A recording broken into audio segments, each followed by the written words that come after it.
Is everyone ready? Yes.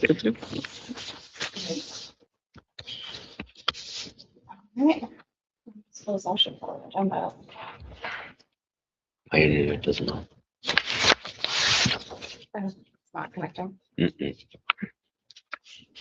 You okay? Oh, yeah. Everyone? Yeah, Okay. it did it real slow. Yeah, it looks like mine's slow too. If the internet slows down, just have your paper one Sandy just in case. We can call the meeting to order, 6:32. Could I get a motion to enter public session? I'll make a motion to enter public session. Second. All in favor? Aye. We're in public session. Could I get roll call, please? Ms. Jessica Blue. Here. Ms. Blue. Here. Mr. Smackton. Here. Mr. Pop. Here. Mr. Brown. Please stand for the pledge of allegiance. The pledge of Allegiance to the flag of the United States of America and to the republic for which it stands, one nation, under God, indivisible, with liberty and justice for all. Comments from the public on agenda items. Just a reminder for members of the public in attendance, this is one of two opportunities afforded to members of the public to comment on or inquire about agenda items. Members of the public will also have an opportunity at the end of the evening's agenda to comment on matters not formally noted on the agenda. You can always submit comments live stream, or email them to boecomments@menans.org. Is there anybody online? Item F, approval of the minutes. Could I get a resolution, please? Be it resolved that the Board of Education of the Menands Union Free School District accepts the minutes of the August 10th, 2026 meeting. Second. All in favor? Aye. Opposed? Motion carries. Item 2, discussion items, superintendent's reports and updates. So I'd like to first start with Mr. Stutwell. He is here this evening. Later in the agenda, we are going to ask you to accept the 4 bids that we received relative to the upcoming capital project. I did ask Mr. Wolf to be here this evening if you had any questions around the acceptance of the bids that were presented before you, or the process that will take afterwards, including contracts, which will be forthcoming. So, yeah, as I said 2 weeks ago when I briefed you, I'm here for an evening because nothing's changed from that recommendation, which is a good thing. Real quick, we have gone through a vetting process since that time, interviewing the respective bidders, current bidders, and coming to the recommendations presented to you. I'm going to recap real quick though, that we want to make sure that we get out from the addition has any rock excavation, because we do know that there's rock on the ground that could eat into our contingency a little bit, right? So for that reason, we want to hold off awarding the alternates, the bid alternates, because it does not change who the apparent low bidder is, and therefore recommendation is to award basically the base bid, and then we will add those elements as fiscally responsible as we can as days come forward. They're obligated to hold their number for 45 days. I've spoken with the respective general contractor and electrical contractors who will be affected by this, and they're willing to hold their number for at least 60 days. So it allows us an opportunity to get our feet under us and get moving and see where we feel we're going to be. Additionally, in discussion with superintendent and business manager, we feel that we can massage a little bit of our anticipated incident costs. Excuse me, and adjust the construction contingency of 1% or 2% to get right back into where we want to be. We've also elected that alternate 1, which is interior doors and hardware upgrades, are not on the critical path, and we have another opportunity to procure and complete that work in course for the next couple of years under capital outlay as a possibility. So there's some other options for us. The objective is to get ourselves going now and see where those variables shake out, and then make those additional decisions. Fairly painful. Do we know how long is it going to take us to find out about the digging back there? We hope to mobilize and get in the ground by the end of September. And we should know when we see that. So I'd say by the time you're October board meeting rolls around, we put it all at this point. Okay. That's good. Sorry, one last question. I know we were talking about if they start with the addition, they were hoping to have the outside done, again, assuming that the digging and everything goes the way we want it to, so that they can do some interior work over the winter. Again, roughly what's the timeline there? What are we calling winter? Like, when do you expect that they'll have most of the outside construction done? So the contractor's being raised against Mother Nature, not ourselves, right? To get closed in the winter and then keep going over the portion with the lots on the side. The intent is to have the addition complete at the end of the school year in June. Right. So that we can focus so summer months next year, 27, on the renovation areas. Therefore, then the district can start making plans for occupancy, how many you do it. That's the Okay. intended plan. But no specific timeline yet for the addition for when the outside is done versus when we start work on the interior. No, it's really gonna be a gray line, very glorious with how that occurs. Right. Because we could have a roof on, say, no windows, or vice versa, we could have windows that aren't ready to go in, but. Yeah. So there's Okay. variables, and we'll get into those months of the year. Things can change a little bit. However, I will note that the roofing system is I'll call it a rubber roof system, similar to what we've done in the last couple of years. That can be done all winter long. Takes a little bit longer, you gotta warm it and dry it, but you can apply that. Some other roof system types you can't apply all those temperatures. So we feel that we're gonna be in good shape there. Okay. And I'm happy to take questions, because if I came, there would be a lot, or there wouldn't be many questions. If I didn't come, there'd be a litany of questions. I'm happy to. Anyone else? You mentioned like the alternate stuff that's in these proposals, like doors and hardware. When is the decision made, or like maybe we don't go with the doors and hardware because there's another opportunity, but like exterior windows, exterior lighting, will we get to a point where like, yes, let's do it because they didn't draw on the contingency, or? Yeah, and it's a little bit of a deep dive. The Windows alternate was a non-budgeted item. Okay, the windows that were budgeted for are included in the scope. The windows at the alternate were the afterthought saying, hey, we're gonna do windows, we really should do all of that. We have means to do it.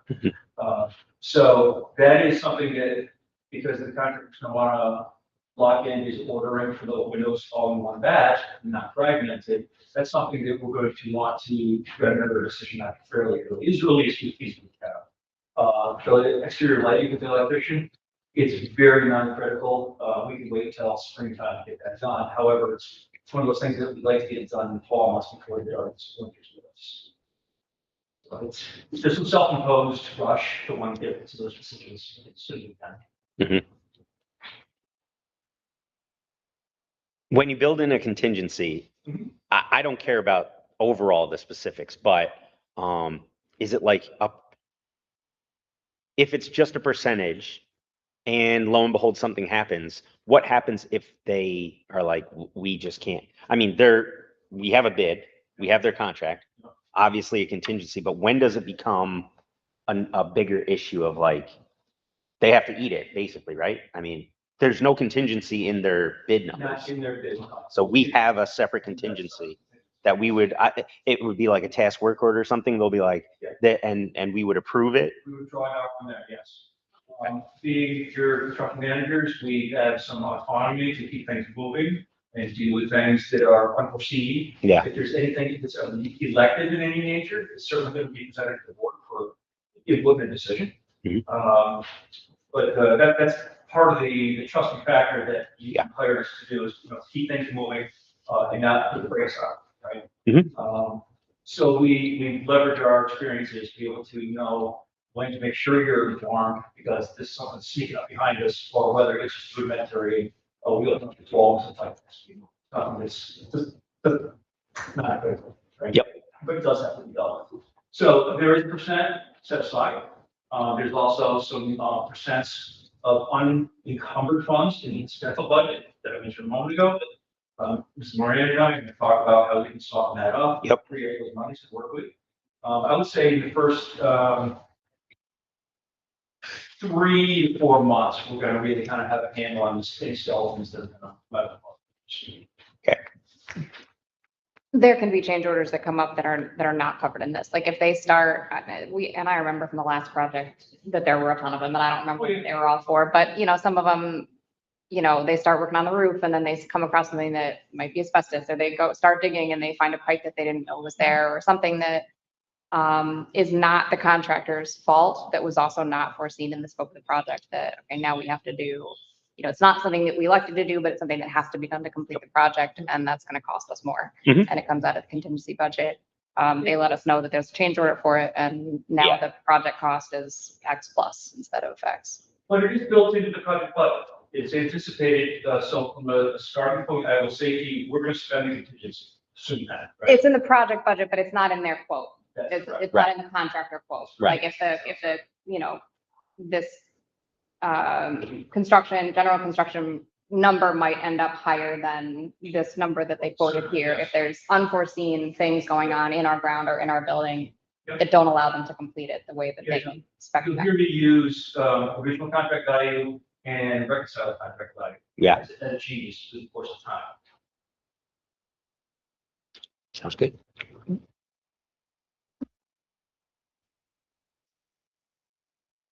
Any other questions for Scott while he's here? Sounds good. The second, thing in front of you this evening, aside from the construction contracts, is the, proposed, special inspections and testing agent. Third-party independent agencies is a requirement by New York State, public work. It is for things like concrete testing, structural steel testing, monitoring. If there was a special pavement going on, there'd be third-party monitoring thereof, things of that nature. There is rudimentary, tasks associated with, construction in the public market. It is also budgeted for, it needs to met this, budget. Atlantic Testing Labs is my recommendation, our recommendation, because they have worked with us all over the state successfully. They've worked for you, the district, successfully, so it was an easy recommendation. It is not something that you have to have 3 proposals for, which I prefer federal municipal law. It is a professional service. So, I solicited one proposal in front of you directly. The district can choose to get multiple proposals if they want. But in my experience, when somebody has served you well over time, it's the first one you look at.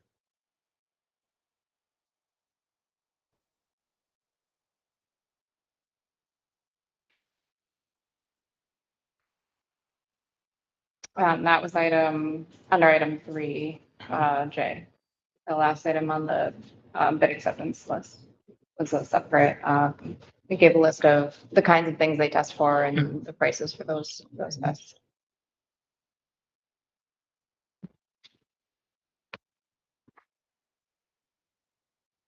As we go through the project, we'll work with superintendent to schedule ourselves in front of you. Generally speaking, every other board meeting or every other month seems to work well as a benchmark. Any more frequently than that seems to be too frequent because of not much change. Any more than that, and it seems like, oh my God, how come I didn't hear about that? So we try to target approximately a 2 million report.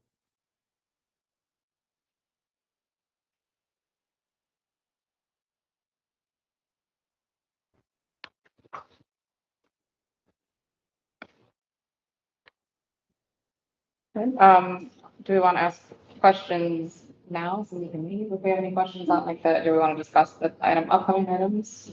That's completely, whatever works for you, absolutely. Coming up in the business matters action items are bid acceptance items. They're not the actual contracts. If you look at the resolution, it says that the bid acceptance is contingent on the execution of the contract. So if we approve these tonight, it would be approving the bid, like saying that they're the bid winner, and not the actual contract. Were there any questions about any of those bid awards for Scott, or we get to those items? I should also add, for those who aren't familiar with the process, the contracts themselves and conditions of the contract have already been vetted by the district's attorney. So before we went out to bid, so that process has already taken place. It's basically we fill in the blanks. and circulated electronically for the board president's execution. During the course of instruction, many times we'll ask that the superintendent have the authority to approve things on the fly without convening the board to a certain threshold. And again, if something is completely elective, we'll wait for a meeting to share with their, but sometimes the must-haves can be more than what is authorized. And I don't remember exactly what the current threshold is for the finance like that. But our recommendation these days is for a project this size, a minimum of $50,000. We had a number last time, I don't remember what it was.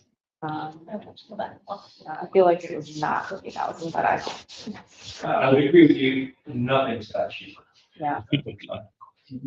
Our general number for, budget transfers, things like that is 10,000, which is obviously quite a bit lower than what you're talking about, but yeah, we can look at what we use Yeah, it if you for. can revise it, act on that in a future meeting, that's fine.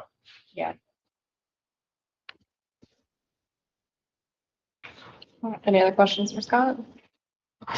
You just had mentioned last time that you're familiar with all these companies and you've worked with them all in the past and you're confident in their abilities to, The only one that we have not worked directly with is the electrician. Mhm. And so we spent extra time interviewing him. Yeah. And going over the scope.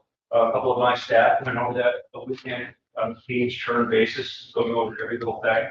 And it revealed itself why he was a little bit lean compared to other bidders. He rolled the dice and he's proposing a different route of getting the electricity from the equipment room to the addition. Instead of up through his building, you must go out the side of the boiler room underground to it. We've already run it by the electrical engineer, he's fine with it. Give him A, B, and C to do that.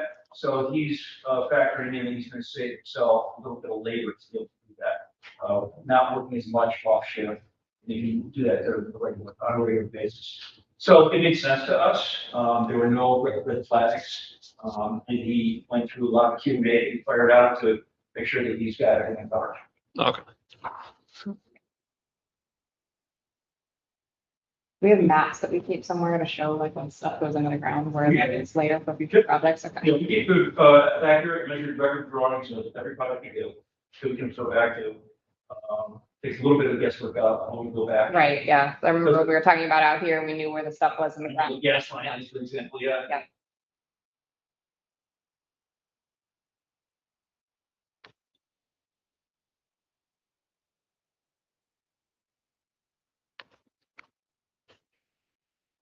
Anything else? Good. Great. Are we okay with letting Scott head out for the night, or does anybody want him to stay for the, section 3 for the bid proposals? Good. It's the same document that we looked at before, other than that testing document. I'm okay. I'm good. Okay. All right, You good? thanks, Scott. Yep. Yep, Sure, okay, thank you. appreciate it. Thank you. Thank you. Thank you. Thank you. Yes, sir.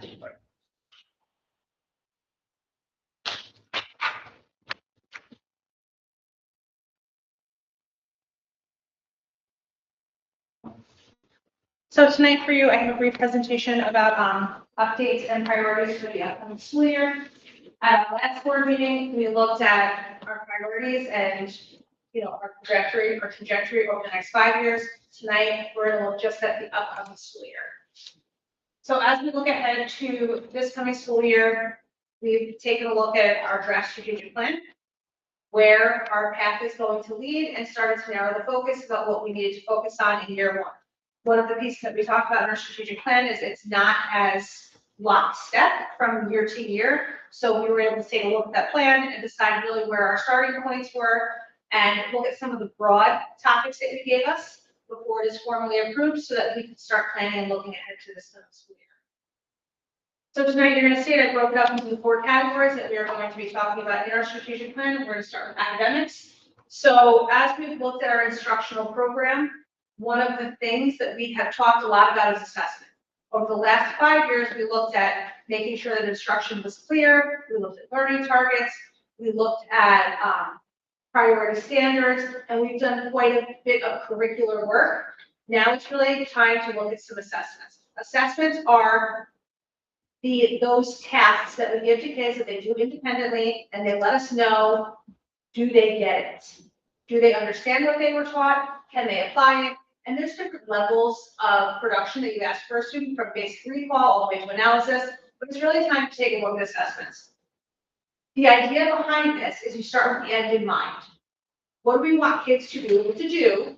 And then you start to plan backwards. A lot of times when we were in school, we worked through a series of tasks. You know, you worked through a workbook, right? You went through lesson and lesson and lesson and lesson, and then there was this test at the end.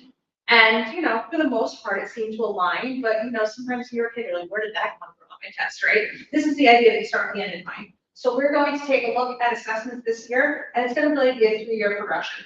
And we're going to start with some real foundational work around assessments. What are assessments? What are good assessments? How do you assess over the course of a unit? And then how do you just, you know, really look at some of the assessments and then plan that backwards. It's really hard to have good assessments and poor instruction, right? So you start at the end of the mind and work back. So that's really what we're going to look at in year 1. We're also going to continue with our curriculum coaching. We've done a lot of work with the American Reading Company. We've done a lot of work getting that curriculum out to the large group. Now we're going to talk about what do we do with the kids who aren't maybe getting it the first time, the kids who need some small group instruction. They're going to come back to us. And that ties into number 3, which is middle school ELA. Our middle school ELA teacher will be working with her support teachers, special ed teachers, reading teachers, teaching assistants, to bring American Reading Company curriculum up into the middle school. So grades 6, 7, and 8 will be piloting next year. It's called ARC Fusion. It is the middle school version of the American Reading Company. They took time last year to learn about it. They went to some of our elementary classrooms to see what it was all about. They looked at materials, they met with reps, they've really done a lot of work. I would give a shout out to Mrs. Urban and Mrs. Seymour. They spent quite a bit of time this spring with us, learning and growing and making a decision about what they want to pilot in this upcoming school year, and that is where they landed. So we will work to support them through that, and some of the coaching will be provided to them to get this up and running. Data-informed co-teaching. We've talked a lot about our kids. It's no secret when you look at some of our scores, we're moving along, right, a little at a time. And one of the things that we really want to spend a ton of time looking at assessments, we really want teachers looking at the data that comes out of those assessments and then using that data to plan instruction.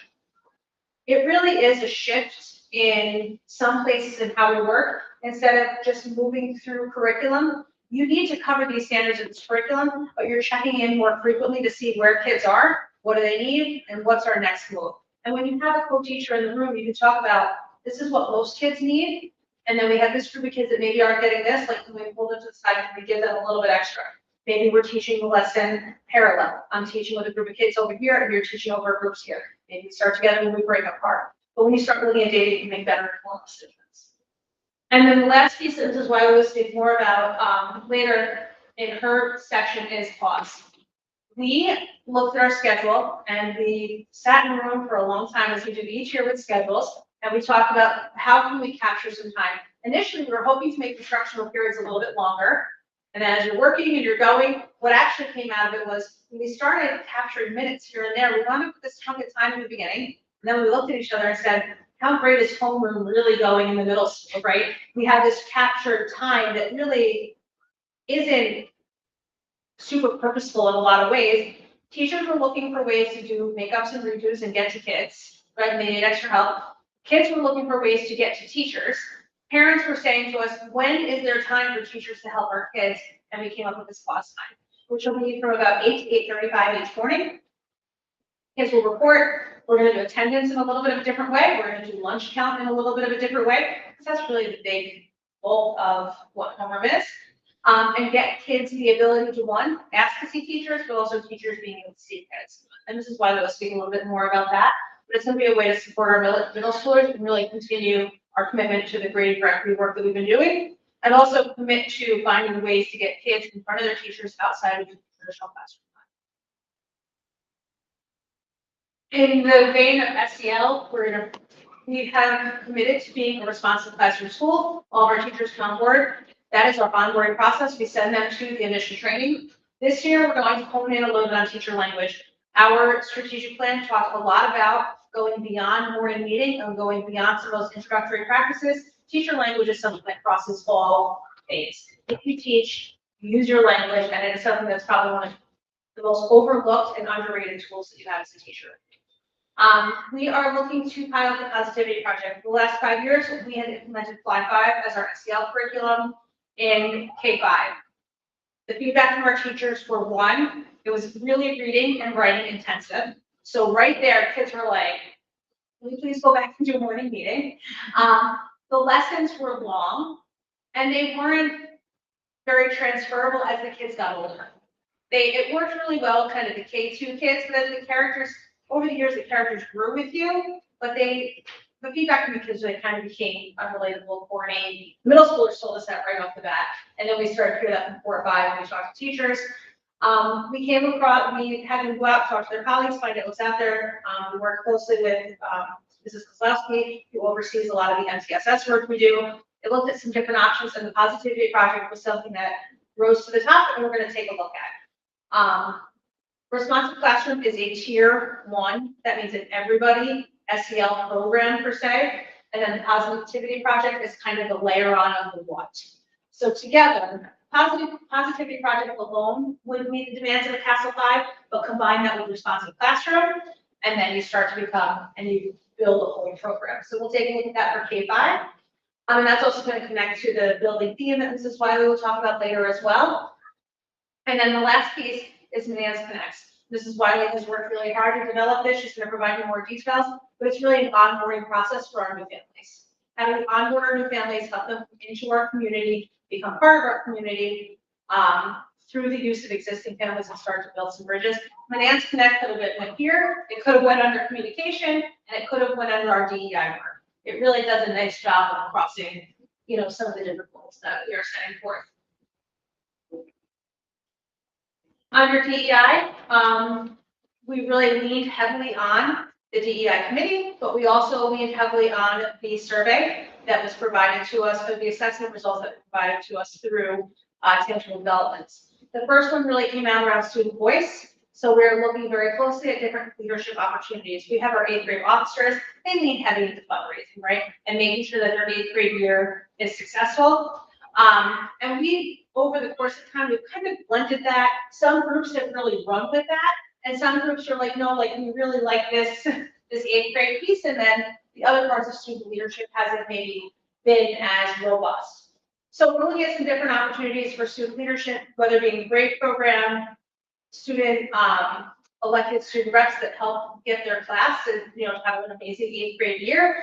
And then some other opportunities we're going to do. There's a middle school version of Student Voices, which is a collaboration across the 24 local school districts under Capital Region BOCES. It used to just be a high school program. It's going to come down to middle school. So we're going to look at some different opportunities there for kids as well. And what we found is if you put them in a room and let them talk, they want to talk. They want to tell us, and we just need to give them opportunities to do so. We will look at staff affinity groups. These are voluntary spaces for staff connection. Ours will likely look a little bit different than in larger school districts. In larger school districts, affinity groups tend to be based on singular identities. We don't have a large staff to begin with, so when you start looking at singular identities, it becomes hard to bring people together. So we will be looking probably more at some intersectionality and some different groups coming together, but still giving staff a space to come and talk about what it's like to be here and how can that be better. Community connection groups. Again, this was one of the things that came out of our DEI groups. We have a lot of different types of people in our school community, and our kids tend to come together and work really well together here. And then how can we give families opportunities to come together outside of the school day? So that is really where these community connections are. They'll be about bringing different kinds of people together, giving people opportunities to talk in their identity groups, but then also crossing lines to really grow and learn and to be able to grow the connections outside of our school district as well. Because we know from the feedback, one of the really positive things that came out was most people experience our school much better than how they experience the world, right? Like that was one of the positive pieces that came back out of that survey. So now we're going to look like how can we bring the people who are outside of our school together and have them build connections here at school as well. And then the last piece is aligned professional learning. So we are going to use the results of our survey. We look at that, we have a temperature thermometer or a tolerance thermometer. Who doesn't feel like they belong as much? We look at that and then we start to do work. We know when we put our efforts towards something and we are working towards a common goal, we're able to get things done here. So this year we will kick off our year with some professional learning around LGBTQ community members, and what it means to be a school community where everyone feels welcome. So that will be some of the aligned learning that we will do. And then the nice thing about our DEI committee is that they are able to respond in the moment. We talk about goals for the DEI committee, but then we also talk about that ability to be able to shift and tackle things as they come up. We don't want to become people's, problem solvers, like, hey, I got a problem here. But when we see things in our school community, we want them to work through them as well. And then last but not least, around parent communication. When we move to parent communication, the big piece of that is really looking at consistency and predictability and accessibility. And that's really kind of where our next steps are going to be. And really what we're looking at, what do we communicate, how do we communicate, and what? So our platforms, we use them for a variety of reasons. We really want to look at what are our communication platforms and then what are their purpose and how do they use them, right? Social media should be a two-way communication street and it should be celebrating and telling our story. If we want to tell people we have a snow day, that's the easy one. We should be doing that through Parent Square, not necessarily Facebook, right? Figuring out what's the purpose of these communication tools and then using it in that vein and how do we communicate and get things going back and forth. So we will take a look at that. Trish, as part of her shift in titles, will be looking at some communication work with me. We had previously used Capital Region BOCES. We still have hours with them, but we just don't have a person who comes here one day a week. We have shifted that to the internal responsibility. And then something very specific, was just this idea of overview of these family events and these events that we have here at school so parents know what to expect. Parents' night out is a drop-off event, right? Multicultural fair, not a drop-off event. That's a family event. Parents' night. Parents' night is meant for parents, not necessarily, that's kind of a student-free night when we bring parents in to learn about our program. Versus, just to give families a sense of what is this, what should I expect, and how should I plan to show up? That was a piece that came out of our surveys. And then last but not least, the consistency and the access. Where can they find information and how do they get it? So we will work through those as far as parent and family engagement goes for this upcoming school year. So that is really, a high level view of what our priorities are going into this school year. And as you see, as we work through the finalizing of the strategic plan, you should see some very direct links. There's nothing here that if it doesn't make it into our strategic plan that is bad for kids and families, but that these topics are really selected from what we've talked a lot about so that we can start planning and start really making a difference as we move into the 26-27 school year. Questions or thoughts?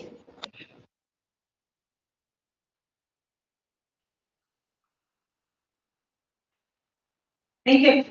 Thank you.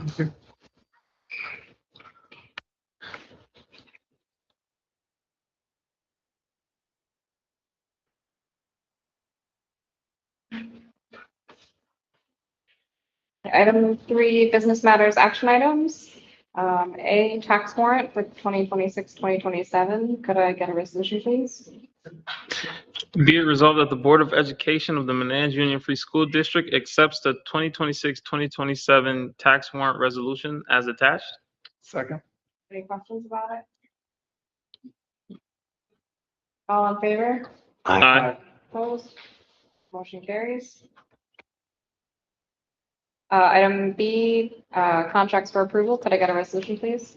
Be resolved that upon the recommendation of the Superintendent of Schools, the Board of Education of the Menands Union Free School District hereby approves the following contracts for the 2026-2027 school year. I have a question. Sure, can you second first? Just Sure. Second. Okay. I wasn't gonna, I promise. I have a question.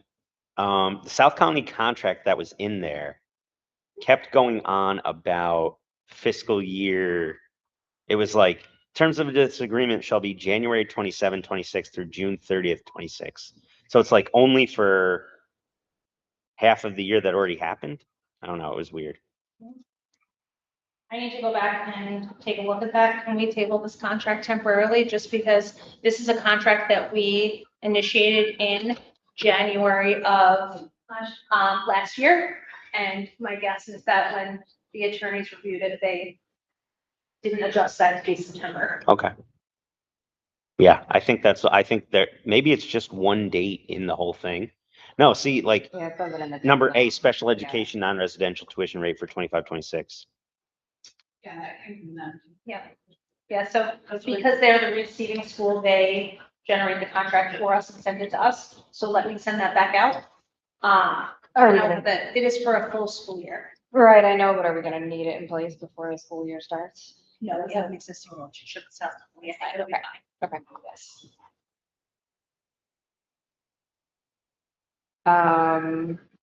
Okay, so we're pulling that, so the resolution will be for the other two agreements, the Parsons Child and Family Center and the medical service contract. Right, yep. Sounds good to me. Any other questions about either of those contracts? All right, all in favor? Aye. Opposed? Motion carried. Item C, donations. Could I get a resolution, please? Be it resolved that the Board of Education of the Manans Union Free School District accept the donations as listed. Second. All in favor? Aye. Opposed? Motion carries. Thank you to Pay It Forward and Dutch Village for the school supplies donations. Item D, disposals. Could I get a resolution, please? Be it resolved that the Board of Education of the Manans Union Free School District accept the disposals as listed. Second. All in favor? Aye. Opposed? Motion carries. Item E, annual acknowledgement of salary agreements. This is just the green sheet, right? Yes. Whenever you're ready, could I get a resolution, please? Be it resolved, yeah, that was me. Okay, I got it. Be resolved, the Board of Education of the Manans Union Free School District approves the 2026-2027 annual acknowledgement of salary agreements for non-instructional and administrative staff. Second. Any questions? I know that just came through today, so. All in favor? Aye. Aye. Opposed? Motion carries. Item F, we're into the bid acceptance agreements. Item F is contract number 2. Could I get a resolution, please? Be it resolved that with respect to the general construction contract for the Manans Union Free School District for the May 20th, 2025 voter authorized capital project, SED project number 010615020001-013, upon the recommendation of the district's architect, C.S. Arch, and the superintendent of schools, the Board of Education hereby awards said contract to the lowest responsible bidder meeting the bid specifications, Benton Kring LLC of Latham, New York, in the amount of $2,937,000. Be it further resolved that the aforementioned award is contingent upon the successful negotiation and execution of an owner-contractor agreement consistent with the bid documents herein. Second. All in favor? Aye. Opposed? Motion carries. Item G, contract number 3. Could I get a resolution, please? Be it resolved that with respect to the mechanical construction contract for the Manans Union Free School District for the May 20th, 2025 voter authorized capital project, SED project number 010615020001-013, upon the recommendation of the district's architect, C.S. Arch, and the superintendent of schools, the Board of Education hereby awards said contract to the lowest responsible bidder meeting the bid specifications, T. McElliott, Inc. of Troy, New York, in the amount of $1,745,000. Be it further resolved that the aforementioned award is contingent upon the successful negotiation and execution of an owner contract agreement consistent with the bid documents herein. Second. All in favor? Aye. Opposed? Motion carries. Letter H, contract number 4, bid acceptance. Could I get a resolution, please? Be it resolved that with respect to the electrical construction contract for the Nancy Union Free School District for the May 2025 voter authorized capital project, SED project number 010615020001-013, upon the recommendation of the district's architect, SC Arch, and the superintendent of schools, the Board of Education hereby awards said contract to the lowest responsible bidder, meeting the bid specifications, Allegiant Electric LLC of Kinderhook, New York, in the amount of $427,800. Be it further resolved that the aforementioned award is contingent upon the successful negotiation and execution of an owner contractor agreement consistent with the bid document herein. Second. All in favor? Aye. Opposed? Motion carries. Item I, contract number 5. Could I get a resolution, please? Be it resolved that with respect to the plumbing construction contract for the Manans Union Free School District for the May 20th, 2025 voter authorized capital project, SED project number 010615020001-013, upon the recommendation of the district's architect, CS Arch, and the superintendent of schools, the Board of Education hereby awards said contract to the lowest responsible bidder, meeting the bid specifications, BPI Plumbing of Waterford, New York, in the amount of $365,600. Be it further resolved that the aforementioned award is contingent upon the successful negotiation and execution of an owner-contractor agreement consistent with the bid documents herein. Second. All in favor? Aye. Opposed? Motion carries. Item J, proposal for special inspection and construction materials for engineering and testing services. Could I get a resolution, please? Be it resolved that the Board of Education of the Manans Union Free School District approve the attached proposal submitted by Atlantic Testing Laboratories for special inspection and construction materials engineering and testing services. Second. Any questions about this one? All in favor? Aye. Opposed? Motion carries. Item 4, personnel matters, A, clubs and sports advisors. Could I get a resolution, please? Be it resolved that the Board of Education of the Manans Union Free School District approves the following individuals on the attached sheets as club and sports advisors for the 2026-2027 school year in accordance with the MAT contract. All hours will be submitted and approved via timesheets. Second. Any questions about these? All in favor? Aye. Opposed? Motion carries. Thank you to those teachers for volunteering to do those clubs and sports again, quite a lot of this. Item B, staffing. Could I get a resolution, please? Be it resolved that upon the recommendation of the superintendent of schools, the Board of Education of the Manans Union Free School District hereby grants Superintendent Jennifer Canavo the authority to appoint employees with the understanding that the Board of Education will take final action at the September 14th, 2026 Board of Education meeting. Second. Were there any questions about this? This is just, there were a few open positions still that weren't able to be brought before the board tonight, that we're still hoping to fill before school starts, and our next meeting isn't until September 14th. So this would give Mrs. Canavo the ability to make a temporary appointment until we're able to do the approval, so that someone would be able to start with us before the school year starts and get approval at the September board meeting. Any questions about that? Okay. All in favor? Aye. Opposed? Motion carries. Item 5, superintendent program recommendations, CSE, CPSE recommendations. Could I get a resolution, please? Be it resolved that the Board of Education of the Manans Union Free School District hereby approves the CSE, CPSE recommendations as submitted. Second. All in favor? Aye. Opposed? Motion carries.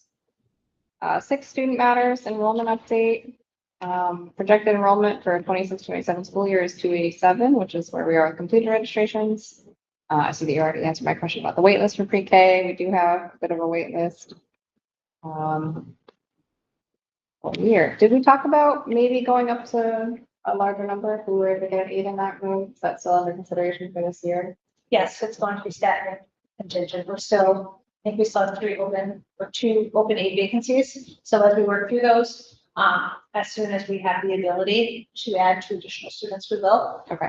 We just need to be able to secure, with funding for it right now, it's just being able to secure the staffing. Okay.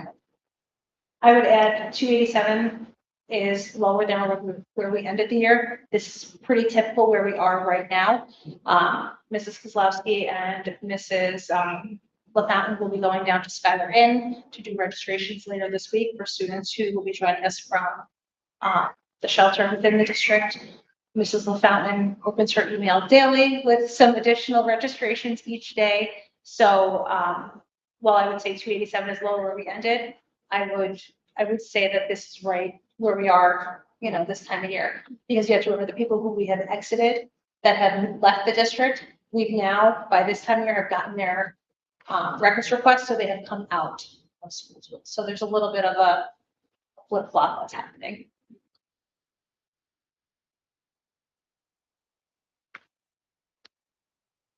Administrative updates, principals comments.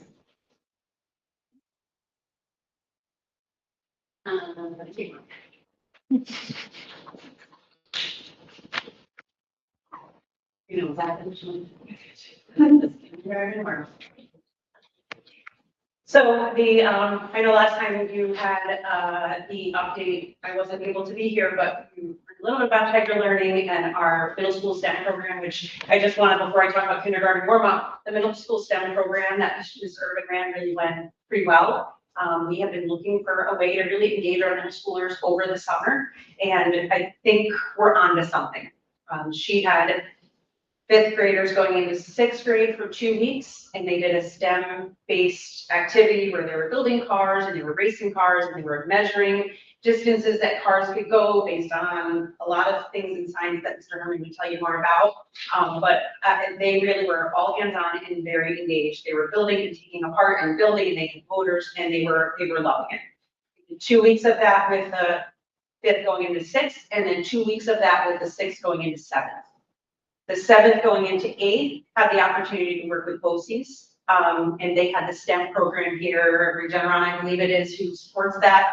They come and teach the kids about, I think this year was also cars. It was a big car summer. So they were building cars as well. So it was, we partnered with Waterfleet on that. So I would say that we have really talked every year about how to engage our middle schools over the summer. Just keep them connected, keep them thinking. I think Ms. Irvin's line of, what middle schoolers really like to take stuff apart and put it back together is like very true. And that's where a lot of their curiosity and their inquiries and their problem solving came from, is just being able to take apart and put together and find things out. So it really went well. Thank you to Ms. Irvin for taking the shot at that, because it was brand new and we were trying to figure out what to do with it. So, and that brings us to our kindergarten warm-up week. So, Mr. Schmexon, I thought if I was doing him right in front, maybe you would. Or maybe, no. I mean, it's touching my heart. Yeah. So here they are in the playground. I will tell you, I think they're ready to graduate 8th grade. This was the smoothest kindergarten warm-up that I've been a part of since I've been here. And I know it's only been 4 years, but they were ready. They knew. I think our pre-K really did a nice job getting them ready. And then we also opened Tiger Learning to them this year. It was the first time we've ever done Tiger Learning with pre-K kids. So they were all they were just doing it. They were really great. So they were ready for their day. They were ready to learn. They knew each other's names. That's huge. Like when they are like calling each other's names right away, they're ready for kindergarten to begin to really work together. So I think I've put Prince in here many times to say, good, okay, and I'm not shy about this attempt. Yeah. I'm just letting you know. You're getting there. You're getting there. But the kindergarten teachers did a great job as well. Ms. Bosai and Ms. Pissarro were here, and Ms. Devine was helping out, as well as Ms. McNamara. So the kids had a great week. They really did. They played and got to know each other. The ones that weren't part of it are now feeling connected, I believe. And then we went on to kindergarten meet and greet. And that is run by PTA, and they did a great job. Unfortunately, it rained. So we were inside, which does make it go a lot faster because it was muggy and kind of a little sticky. The kids played a lot, but it was just, it was not the same as when outside. We'd spend all day out there all night. But inside it's a little faster. PTA put this together. How cute is this? They were signing up for school, so I think they're in. There's no backsies.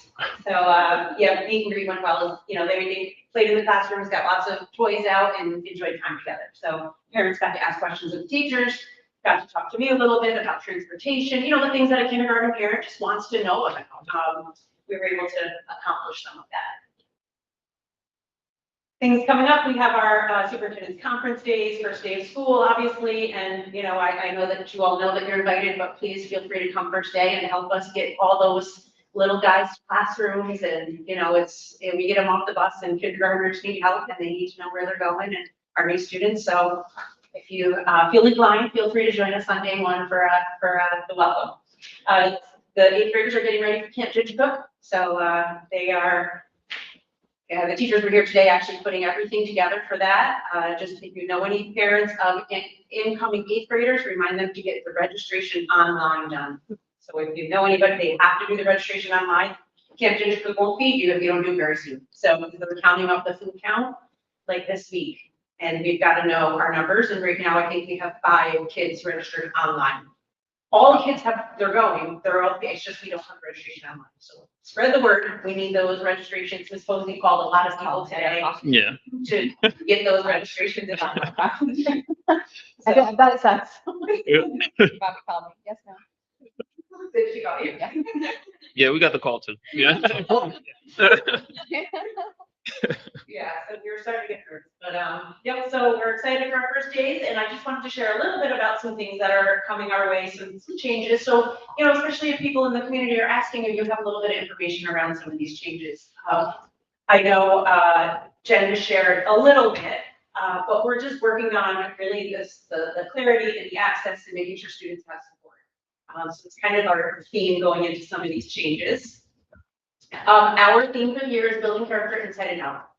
So when we're thinking about that, we're thinking about the Positivity Project has a lot to do each month. They have a character-based lessons, and they are very specific to the grade level. And every month has a read aloud book that the entire building will engage in, and it will be focused on that character trait.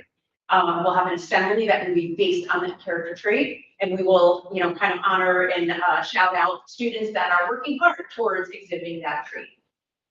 Thinking about that, we were like, oh, you know what, Inside Out movie is so cool, and it kind of has that like character trait vibe to it. So we're combining those two, and we're thinking about the characters of Inside and Out and how they use their character traits as strengths. And we want kids to see emotions and character traits as strengths, not as weakness. You know, your emotion is not a weakness, it's a strength. How can we use that? And these are the things that we'll be talking about each month. We'll be naming what we're feeling, and then using a character strength to help support that feeling in a positive way, right? So we have a feeling, that's great. We all have feelings, but what character strength do we have that will allow that feeling to manifest itself into something positive for us? Or get what we need out of it, right? So sometimes we have an emotion and our character strength can help us get our response that we want from that emotion. And then practice that response. So one of the things they'll really work on in counseling and in SEL is practicing the response to the feelings using the character strengths. And that will be a building-wide initiative. You will hear it on announcements, you'll hear it in assemblies, you'll hear it at school night. It'll be something that will really, just like the Energy Bus last year, it's gonna be something that is really whole building-wide. We're gonna have every class is gonna read a book before the assembly, so we all have kind of this key idea of what this strength means. Still trying to figure out costume. Jen told me it's not important. I was agreed, we're gonna need to talk a little bit more about it. She told me that wasn't the most important thing. I agree. I'm just saying, if you have costume ideas, let them know. Kind of a joy. That's what I'm thinking, Joy. That's a good one. I mean, I just love Joy, but they don't have those, so that's the side. Not big enough. I see you from far away. All right, so this is a little bit more about our Positive Character Project. The idea is to really have a shared language, and anchor this character education through this common set of strengths and opportunities to discuss your strengths, discuss your feelings, and kind of address how they connect. Classrooms are gonna have lessons, read aloud, reflections, interactions, they have role plays, there's all these different things, and it's really meant to be 15 minutes a day. So it's not like could be anywhere from 30 to 35, depending. With responsive classroom, we have had SEL all day. So that's really where SEL is taught, when you do it all day, and it's embedded in all the things you do in your classroom as a teacher, as a counselor, as a principal. It's part of who we are. So we don't need a 30-minute SEL standalone curriculum because we really believe in what we do all day. This is just to kind of pull out a piece and say, hey, look at this. Let's try this. All right, so that's what's going to happen in the classrooms. Whole school gatherings, we will have the reinforcing monthly strengths, celebrating students, celebrating staff members. So it'll be a whole school-wide thing. And then I'll be sending out some family connections, what language we're working on in school and how you might be able to support that at home so that we kind of have this whole program that connects in all directions. So a little bit of a change in terms of who's entering the building and where they're entering. I just wanted to share this in case parents are asking about this, and we're going to help a lot on day one because it's a little bit of a difference. Pre-K and 1 is going, it shouldn't say district office, sorry, that shouldn't say that. That should say the kindergarten door. I will fix that. It should say that kindergarten door. So they're going to go in the kindergarten door as they always have. They've basically always done that. Eventually, when students are K1 or pre-K through 1 want breakfast, they come through the main door. I start about 2 weeks in, once they know where the room is and they know who their teacher is, I start kind of standing at the bus and saying, if you're getting breakfast, go right in, because by the time they go to the room and drop their backpacks and say hi to all their friends and play with 4 or 5 toys, breakfast is over. So I try to shoo them in after a little bit. 2 through 5, this is the change. We're going to be opening the doors to the basketball court, by the basketball court there, and they're going to go in there. And the reason is we really want to focus on 6 through 8, all coming through the main entrance. And that will help us with our pause entrance. So I'll talk a little bit about pause in a moment, but we will go back up here real quick. We are going to open at 8 o'clock for any kids who want breakfast. That was true last year. That's going to remain true. And you can jump to pause. So our pause support is going to be between 8 and 8:30. It will be for grades 6 through 8. We're going to not start it right away because we want to teach them routines so students are successful. When they come in the first 2 weeks, they're going to go home, just like they always have. They're going to sign in a little differently. We're going to teach them how to fill out a Google form, to take their own attendance and put their own lunch in. The reason why we're doing that is when we start pause, kids are going to come into the building and they're going to sign in using a computer with staff there monitoring it. 6 will go to a table, 7 and 8. That will allow them to say they're in school. For safety purposes, we need to know who's in the building. It will also allow them to make a choice about where they are going to spend that time from 8 to 8:30. Their choices are a core teacher or another teacher that might be available that they've arranged time with, but our core teachers will be available. They may say, I want to practice my instrument. The music room will be open from 8 to 8:30 for students to practice instruments. We've had, sometimes kids can't practice at home. They just don't have the space or the ability to practice at home, and this provides an opportunity for them to do that. We also can use the library. They can come into the library. Our middle school doesn't always have access to check out books. This will allow them time to come in, look at books, maybe do some homework that they didn't do last night and they want to get that done. This will be a fairly quiet area for them to check out books and do work. The breakfast room is another option. They can sit and socialize and have breakfast, or they can be with a teacher. So that's what pause time is going to look like, so that students can kind of come in and get their needs met early in the day. I will tell you that I will have some kids that I'm gonna help them get to where they gotta go to, and they might be missing a few homework assignments, or, maybe a test didn't go well and we wanna do a redo. I might say, hey, come on in, you're gonna do this redo with Mr. Herman today. So I'll help, Sherry and I, Ms. Vandenberg and I will look at grades and use data to help students make good decisions with that time as well. So that is our plan, and we'll include parents in it too. Hey, we really want your kid to come in. Can they come in at 8 o'clock so we can get them the help they need? One of the pieces of our grading for equity when I spoke about it last year was that students have the opportunity to do redos and retakes on their assessments. Now we have time actually to do that. It's hard to do it when you don't have, kids do clubs, teachers are leaving at 3:50, like it's hard to find that time. Contractually, it's hard, we can't make teachers stay after. Students have lunch, we want them to socialize, we don't want them working all day. This is a nice capture of time.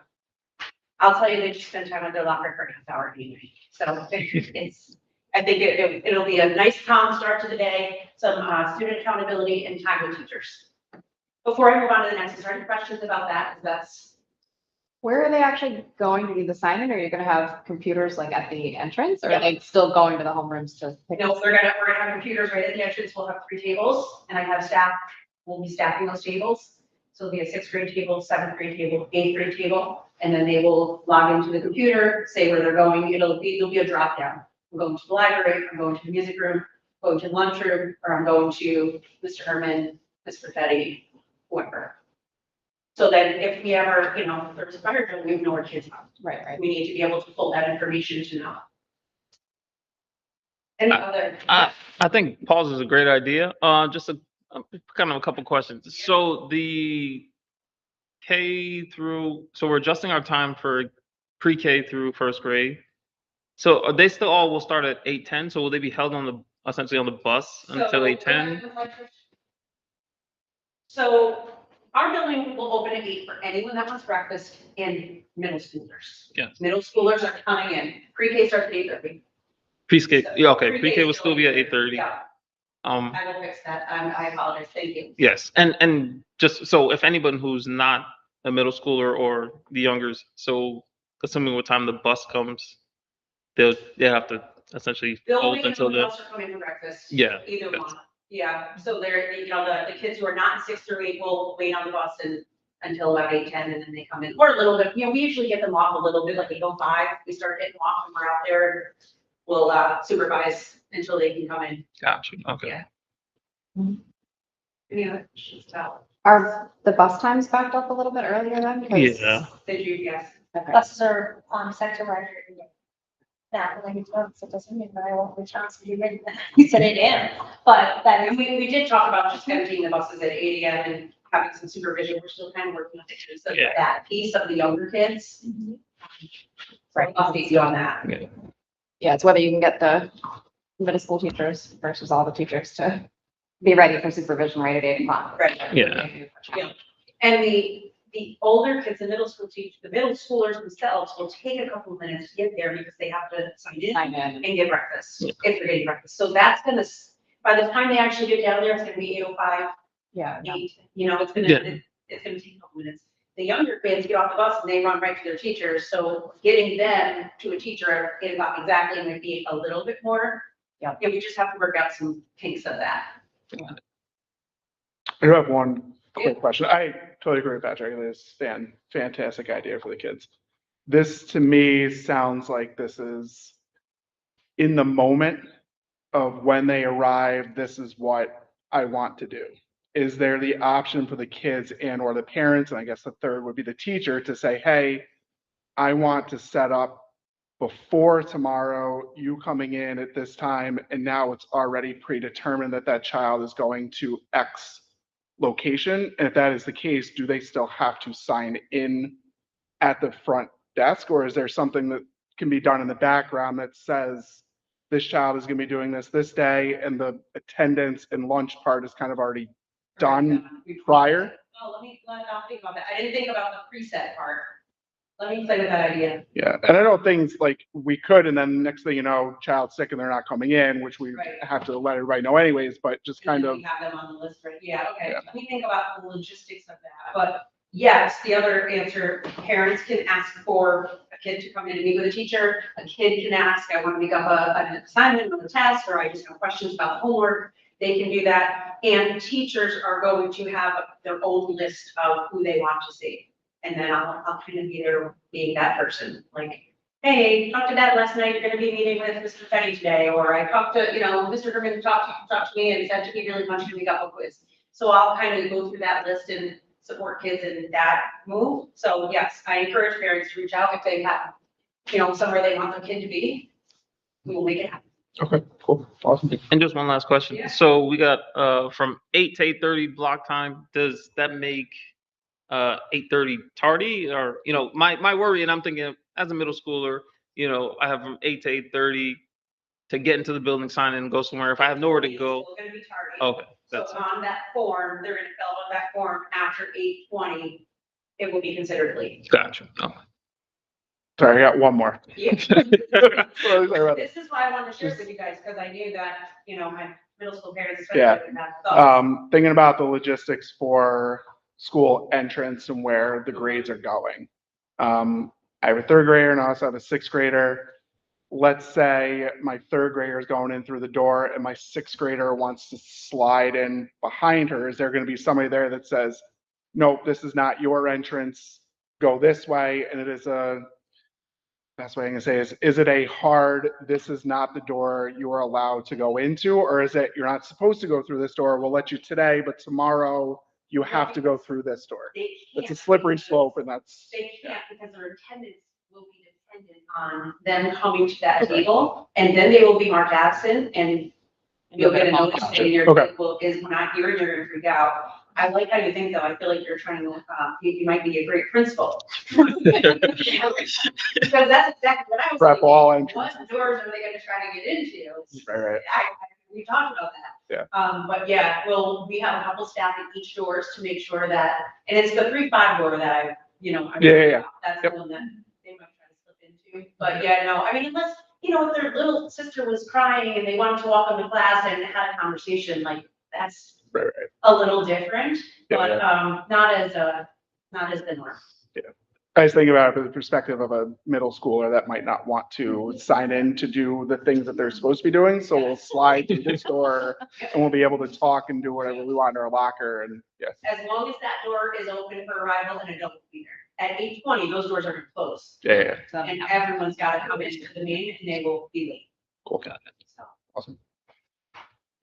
I'm picturing it backing up a little bit, but you'll have to see how it goes. Right, yeah, I mean, The only other thing I can think of is if they did sign up the night before, maybe you could let them do their attendance in the space they had signed up for the day before. But you'll have to see how, if it's like easier for you guys to keep track of if they do it all at one spot and you're able to manage that Yeah. flow, then.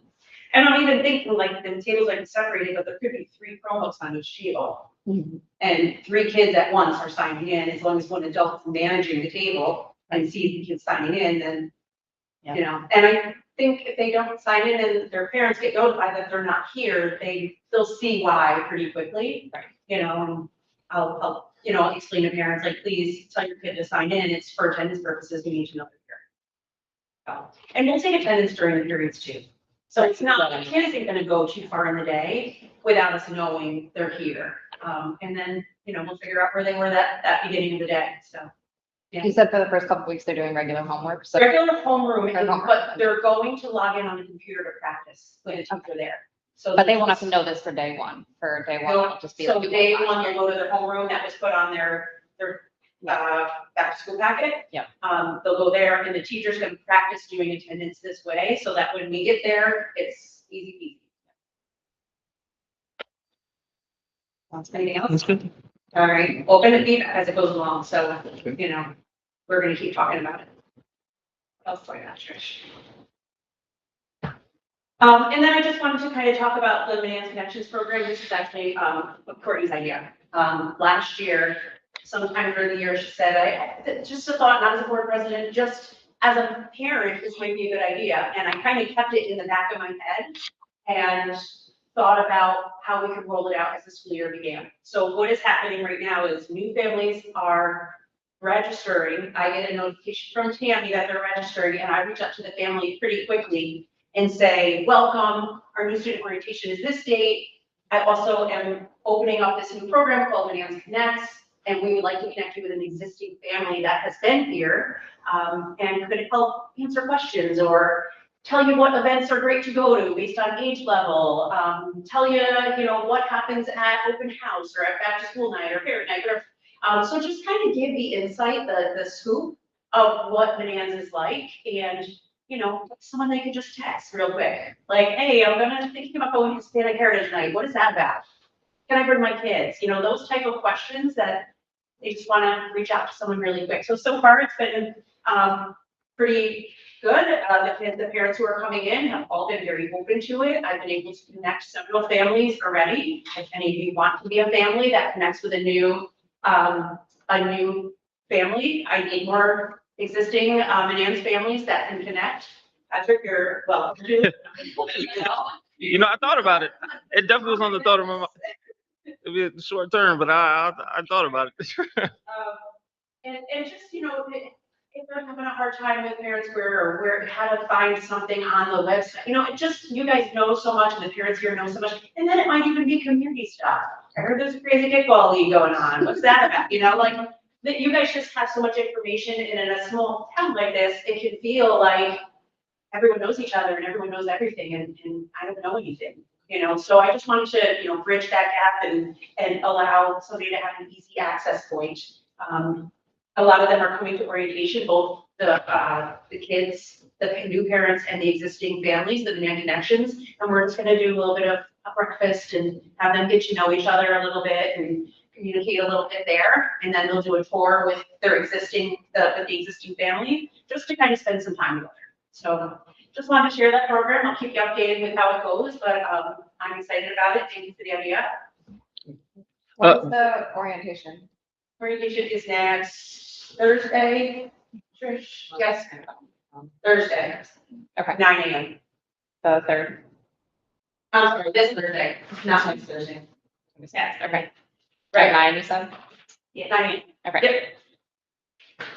Yep. I just had a quick question. This is, of course, will be open throughout the whole year. Like if we get a family in the middle of the year Yeah. for any reason. Especially, yeah, Yeah. I think that's really important for families that come in here. They're really gonna need somebody to pick up some pieces that they're maybe not familiar with. So, yeah. Question about it too, right? This is another great addition. When it comes to pairing the families, is it just a general connection and now we're just kind of like naturally talking about the things within school? Or is the, I guess I would call it like the host family with the new family, is there like some type of like checklist or rubric that we're looking at to hit certain points that new family should know about the school, and then vice versa, is the new family getting something that's like, here are some probing questions to ask the existing family to kind of, again, like bridge that gap even Yeah. more?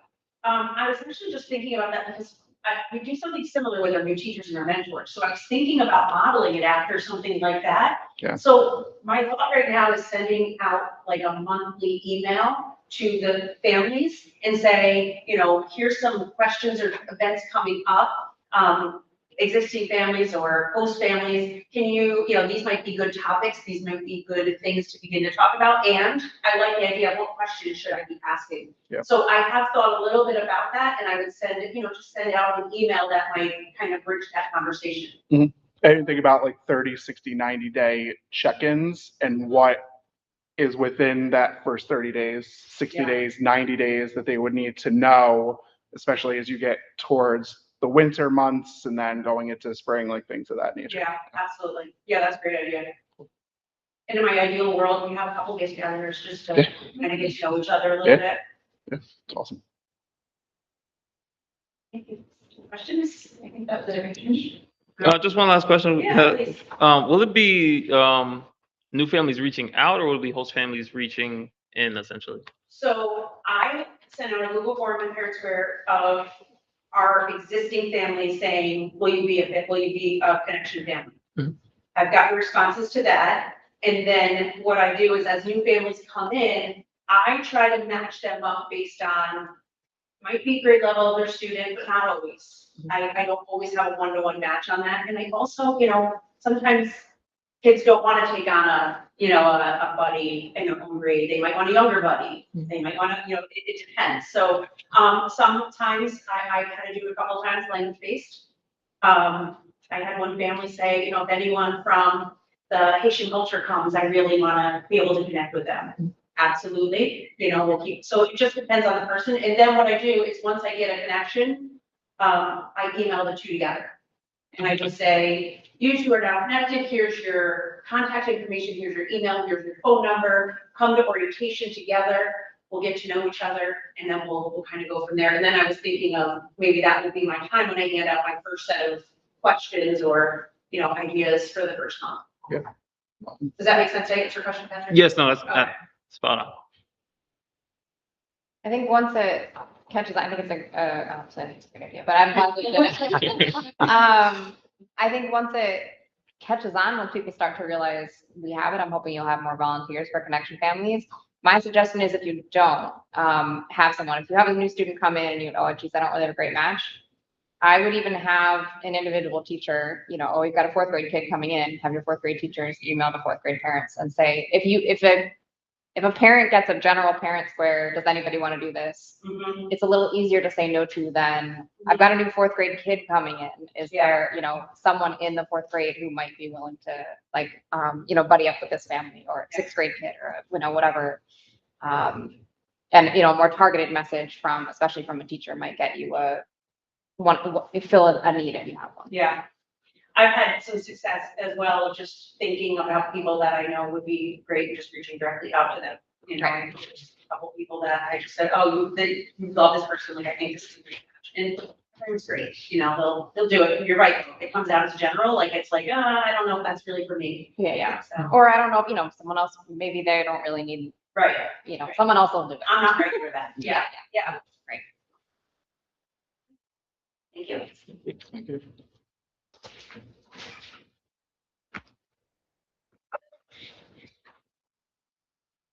Oh, my other question about the upcoming events, did PTA already reach out about, school coffee breakfast? Teacher breakfast? Not recently, Okay, I don't know. because I couldn't I know remember what if they they had picked a did, date we came up for with it, a date. right? but I haven't heard back since. Okay, I can check in with the new board. Yeah, there we go. All right, item 8, miscellaneous. This is a chance to ask questions or talk about community events, or possibly mention a topic for a future board meeting. Does anybody have anything?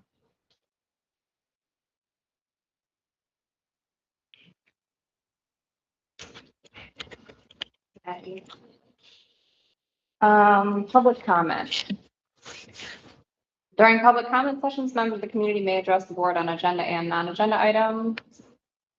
Speakers should identify themselves and the topic on which they'd like to make remarks. If anybody ever wants to email comments, they can send them to viewingcomments@bonanza.org. Is there anybody online, Trish? No, okay.